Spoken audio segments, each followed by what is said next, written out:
जान लेना बहुत ज़रूरी है कि रीसेंट टाइम्स हम ऐसा देखते हुए आ रहे हैं कि ऐसे बहुत सारी चीज़ें हैं जो बदल रही हैं, ऐसी बहुत सारी चीज़ें जो कि हो रही हैं SC ST एक्ट में, जिसको लेके आए दिन हम कोई प्रोटेस्ट होता हुआ देखते हैं। अब ये जो आज की सिचुएशन है, ये SC ST एक्ट को मजबूत बनाने वाले एक प्रावधान के अंदर कुछ छोटे बदलाव करने के ऊपर है, और उसके साथ ही साथ दूसरा ये जुड़ा हुआ है महाराष्ट्र के इलेक्शन से। चलिए समझते हैं पूरा मामला क्या है।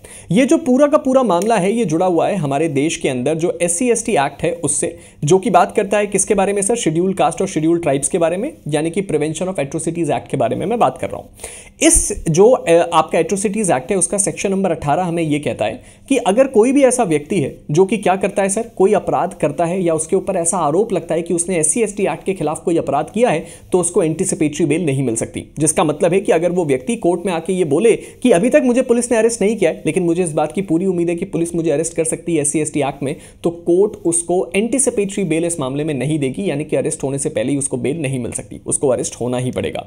लेकिन इस पूरे के पूरे मामले में सुप्रीम कोर्ट के एक फैसले ने इसकी पूरी डोमेन को ही बदल के रख दिया है। यहां पे इस जो सेक्शन नंबर 18 का सेफगार्ड था SC ST एक्ट का, वो बेसिकली इससे रखा गया था ताकि कोई भी व्यक्ति SC ST एक्ट के मामले में कोई भी अपराध ना करे, और अगर जो अपराधी है वो बच के निकल ना पाए। लेकिन रिसेंटली एक केस आता है Kiran versus Rajkumar Jivraj Jain and another. इस केस में इस पूरे के पूरे इंटरप्रिटेशन की डोमेन को बदल दिया गया, जिसको बहुत सारे लोग कह रहे हैं कि SC ST एक्ट को कमजोर कर दिया गया। चलिए समझते हैं क्या मामला है।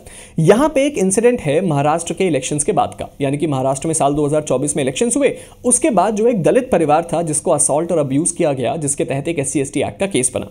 जब यह मामला ट्रायल कोर्ट पहुंचा, यानी कि सेशंस कोर्ट पहुंचा, तो उस सिचुएशन में सेशंस कोर्ट ने एंटीसिपेटरी बेल देने से मना कर दिया। सेशंस कोर्ट ने यह बोला कि भाई ये जो SC ST एक्ट है उसमें सेक्शन नंबर 18 साफ साफ ये कहता है कि एंटीसिपेटरी बेल नहीं दी जा सकती। तो जब प्रोविजन साफ साफ ये कहता है कि एंटीसिपेटरी बेल नहीं मिल सकती, तो हम आपको किस बिना पे एंटीसिपेटरी बेल दें?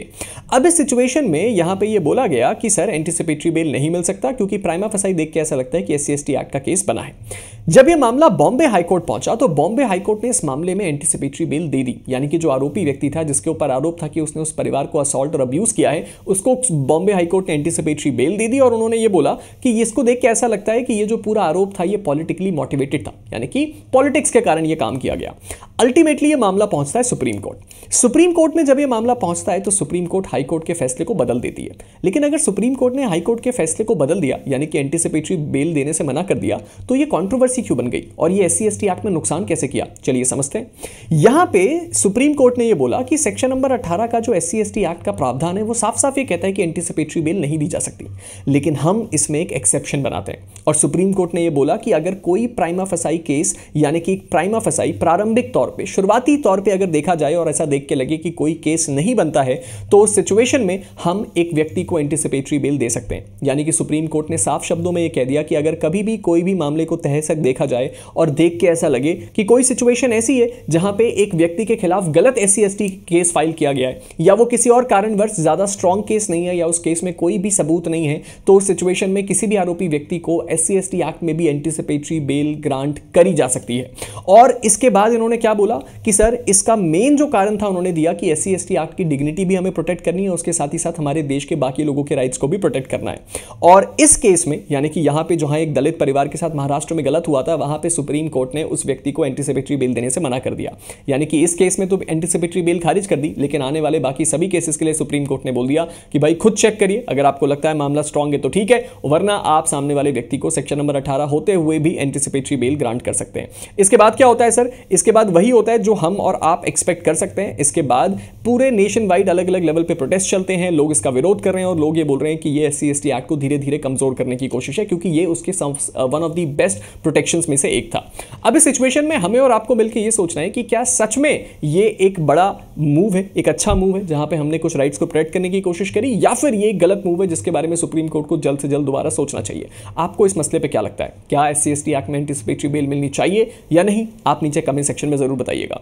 फिलहाल हम इस वीडियो को एंड करते हैं। इस वीडियो को एंड करने से पहले दो बहुत इंपॉर्टेंट बातें। सबसे पहली तो ये कि अगर अभी तक आपने मेरे टेलीग्राम ग्रुप प्रांजल सिंह अकेडमी को फॉलो नहीं किया है तो उसको फॉलो कर लीजिए। मुझसे जुड़े हुए सारे अपडेट्स और सारी जानकारियां आपको मेरे इसी टेलीग्राम ग्रुप पे मिलती हैं। उसके साथ ही साथ एक और बहुत बड़ा सरप्राइज है आप सभी लोगों के लिए, जिसके बारे में आप लोग ऑलरेडी जानते हैं वो है आपके नई दोस्त ऊना। सो भाई इस टीचर्स डे मैं एज अ टीचर आपके लिए जो सबसे बड़ा तोहफा लेके आ सकता हूं वो यही है, ऊना।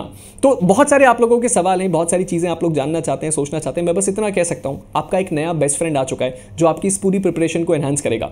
आपको कोई डाउट पूछना है, आपको अपनी पूरी 2 घंटे की क्लास को 15 मिनट में रिवाइज करना है, या आपको अपने कोई और अपनी टेक्निकल स्ट्रैटेजी बनानी है, या कुछ भी करना है, आप हर एक चीज को एक्सपीरियंस कर सकते हैं अनअकैडमी के ऊना के साथ। ऊना में एक वॉइस मोड है ताकि आप उससे रेगुलरली बात कर पाएं, एक क्विज मोड है जिससे आप अपने क्वेश्चन सॉल्व कर पाएं, और उसके साथ ही साथ आपके पास स्मार्ट समरीज है। सबसे बड़ी प्रॉब्लम क्या होती है, 3 घंटे की हमारी जो लॉ की क्लास होती है उसको हम 15 मिनट में कैसे रिवाइज करें और जिसमें सारी की सारी चीजें कवर हो जाएं, ऊना के थ्रू हो सकती हैं। और बहुत सारे ऐसे लोग हैं जो मुझसे पूछ रहे हैं कि क्या अनअकैडमी के अलावा भी कोई बाहर का लर्नर ऊना को एक्सपीरियंस कर सकता है। तो जी हाँ, अगर आप एक लर्नर हैं, अगर आपके अंदर सीखने की इच्छा है, अगर आपके अंदर पढ़ाई को एक नई डिमेंशन पे जाके पढ़ने की इच्छा है, तो आप अनअकैडमी ऊना को एक्सपीरियंस कर सकते हैं, जिसका लिंक नीचे डिस्क्रिप्शन में। इसको एक्सपीरियंस करना बिल्कुल मत भूलिएगा। इसके साथ ही साथ इस वक्त टीचर्स डे, आज टीचर्स डे, तो आप सभी को मेरी तरफ से भी हैप्पी टीचर्स डे। और इस टीचर्स डे के उपलक्ष्य में हम आपको दे रहे हैं फ्लैट 60% ऑफ और 12 मंथ का एक्सटेंशन हमारे सभी जुडिशरी सब्सक्रिप्शंस में।